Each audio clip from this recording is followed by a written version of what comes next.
Guna mengurangi kerusakan lingkungan dan korban jiwa dampak dari illegal drilling, pemerintah Sumatera Selatan dan Polda Sumatera Selatan segera membentuk Satuan Tugas Pencegahan Pengeboran Minyak secara ilegal.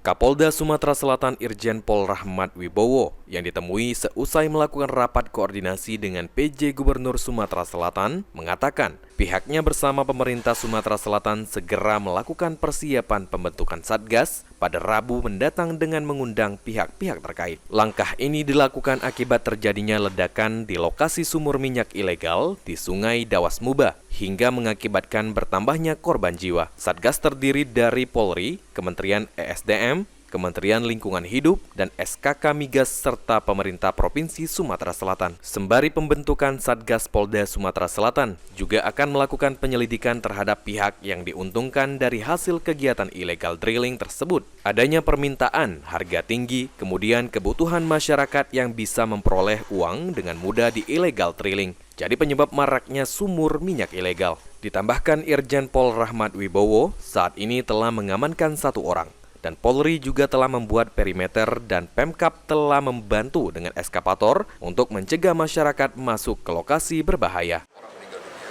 kemudian kami bersama pemerintah provinsi, kabupaten, dan seluruh stakeholder juga ada dari SKK Migas melokalisir daerah tersebut, kemudian menetralisir, membersihkan minyak-minyak yang tertumpah dari polusi, pencemaran lingkungan, kemudian diamankan.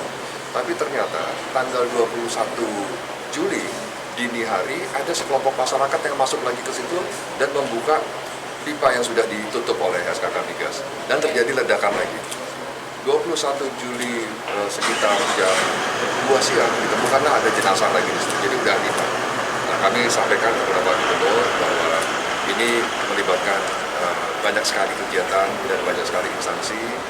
Pak Gubernur memutuskan akan membentuk Satgas atas saran kami juga tadi. Insya Allah nanti hari Rabu akan dilaksanakan rapat koordinasi. Sementara itu, Kepala Perwakilan SKK Migas Sumbaksel, Anggono Mahendrawan, mengatakan nilai kerugian lingkungan imbas illegal drilling di Kecamatan Sungai Lilin, Musi Banyuasin mencapai triliunan rupiah.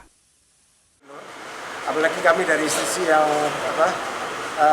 kota-kota bersama yang melakukan kegiatan hulu gas secara legal ini kita sangat dirugikan karena kalau ada apa ini kita yang bukan yang berbuat, tapi yang kita diminta untuk membantu untuk menanggulangi dampak dari kegiatan ilegal.